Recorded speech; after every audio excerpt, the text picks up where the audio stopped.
kaibigan. Ang hirap ng kalagayan ngayon sa lugar dito sa amin. Swerte kung mabigyan ka ng 1 bar. Yung signal dito sa yung net dito, hindi ko alam kung saan nasaan napunta.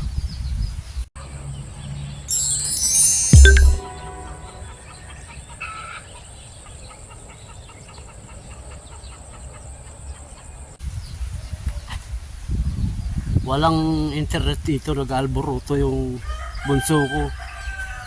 Kaya ginawa lang namin paraan. May mga trabaho ko kasi yun, nire-report pa. I-forward niya dun sa trabaho niya. Nandito kami sa Medina, Misamis Oriental sa Mindanao.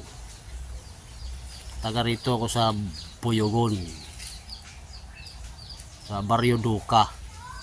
Sityo lang kasi itong Buyogon ang Barrio Duca. So, kita mo naman yung paligid ko. Mga sangkay, sagingan, kakahuyan. Yung upload ko, pero doon sa tabing dagat, ang lakas na signal doon. Pero dito sa amin, ano lang to mga 200 meters lang ito yata mga 200 meters lang to mula rito sa bahay hanggang sa dagat.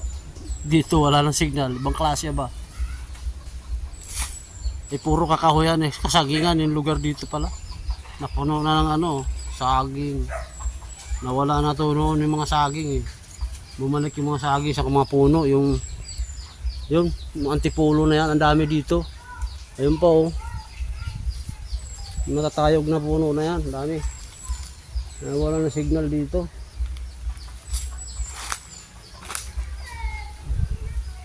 Dito ko sa hindi naman matatawag na gubat to kasi malapit na sa dagat pero masukal talaga. Masukal. Kaya hindi ako makapag-upload sa inyo. Medyo wala akong upload yan mga ilang araw. Baka sa sunod linggo na ito pag nasa bahay na ako sa Leyte. Sabi nila rin nung pumunta ako dito, papunta pa lang kami, mahina nga yung internet. Anong hina? Wala talaga.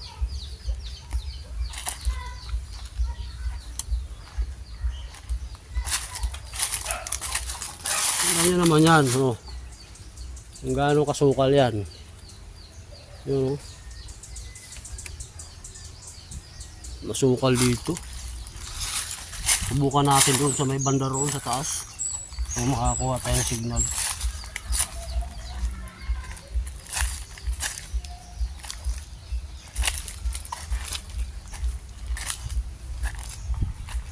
Tingnan lang natin yung baka mayroong cobra. Pero dito naman ako lumaki. Minsan hindi pa ako nakakita ng cobra dito. Tabi. Tabi po, tabi. Tabi. Ang lalaki ng puno dito mga idol. Ang tatayog ng mga puno dito.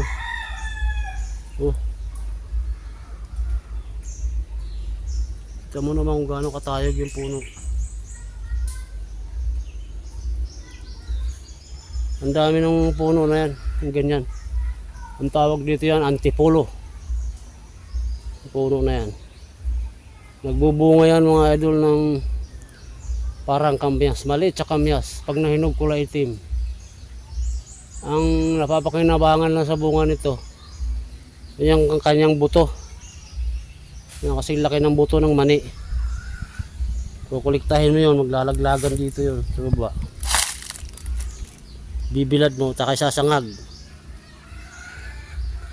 Yun ang gamit nito. Pati yung puno. Pero hindi na yata kilatata yung puno na ito.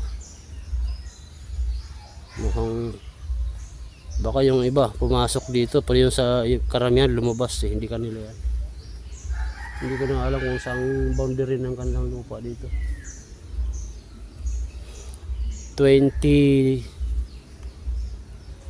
years bago ako nakabalik sa lugar na ito, mga sangkay. Dahil puno lansunis mga sangkay. Paramihan lansunis. Pero yung mga lansunis na nandito nung umalis ako, wala na yata rito.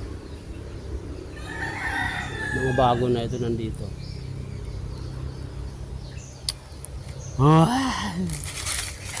Walang signal dito mga sangkay. Mga kaibigan, walang signal dito.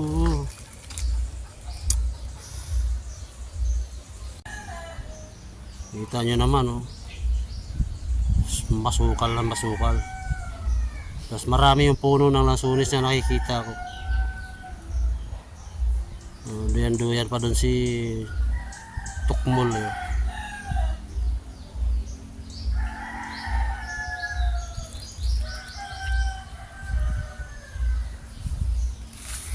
Yung dito na mula doon, may parang may nilagyan ng barbed wire doon. Yun yata yung hanggang doon yata yung lupa ng lolo ko. Diyan yung mga nakatira, yung mga apo dyan na nagbahay. Ito bahay ng kapatid kong babae.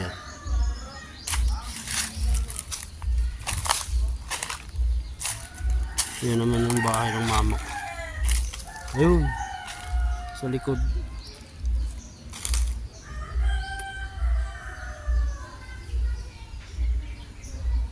Baga sanay ka, kagaya ko, sanay ako sa ano, meron akong wifi dun sa bahay. Mukhang medyo nag-a-adjust ako ngayon dito dahil walang signal. Pero kung umakyat ka siguro sa punong ito, palagay ko naman siguradong may signal doon sa taas. Kasi ang nakatakip ng signal dito, ito yung mga sukal na yan. Yan. Kasi wala pa nga, mga 200 meters lang yan, dagat na, ang lakas dun tabing dagat, ang lakas So itong kasukalan na ito ang nakasira sa signal dito. Kasi minsan naman pag bukas mo, ang lakas, full bar talaga. Pero yun lang yun, pag bukas mo, unti-unti mo mawawala yun, bigla rin mawawala yan, tapos babalik, 1 bar na lang. Parang tungaw na lang kasi laki na lang ng tungaw. Wala.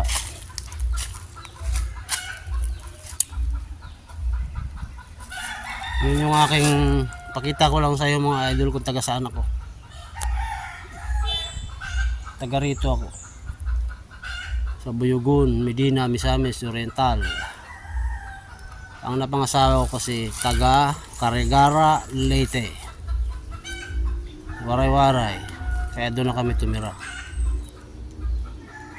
Pinasyalan ko lang yung mother ko kasi 25 years na kami hindi nagkita. Birthday niya nang uaon. 79 years old na siya. Yun ang aking pinunta dito. Kita mo na kami, medyo matandaan na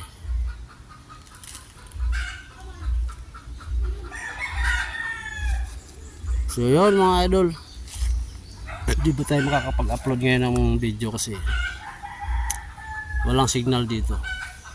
Nandito ako sa masukal na parte ng daigdig. Dito sa daigdig ng aking kung saan ako nagmula. Ang buong akala ko hindi, baka pinasok na ng development ito. Yung pala mas lalong sumukal. Pero doon sa tabing dagat mga idol, ano na, dati maraming bahay doon sa gilid ng dagat, ngayon wala na. Puro na ano siya, resort. Ginawa na siyang paliguan, karamihan paliguan na. Wala nang nakatirang bahay doon sa gilid ng dagat. May bayad na entrance doon mga idol. Pati yung payag-payag doon, yung kubo-kubo na ginawa, may bayad na lahat mga idol. May bayad video. Kumpara ko doon sa Leyte, may kamahalan mga idol. Dahil doon sa Leyte, 100 okay na yon. Isang payag-payag, yung kubo-kubo ba na silungan ng mga naliligo, mga 100 lang yun, okay na yun. Dito 200 mga idol, 250, may entrance fee pa. So may kamahalan, ano, may kamahalan yung kanilang sistema dito kasi medyo malapit sa parang ano, medyo matao na mataong lugar na talaga. Update ko lang sa inyo to mga idol kung saan ako sa panahon ito. Nandito ako sa Mindanao mga idol, sa masukal na parte ng Mindanao. Pero huwag kayong mag-alala mga idol, walang ano dito, walang mga maligalig dito sa bundok kagaya ng ibang lugar na maraming maliligalig. Dito wala. Yun nga lang, baka 1 linggo pa bago ako makapag-upload. Ma-upload ko tong video na ito pagdating ko na sa Leyte. God bless sa inyo mga kaibigan. Ingat kayo lahat.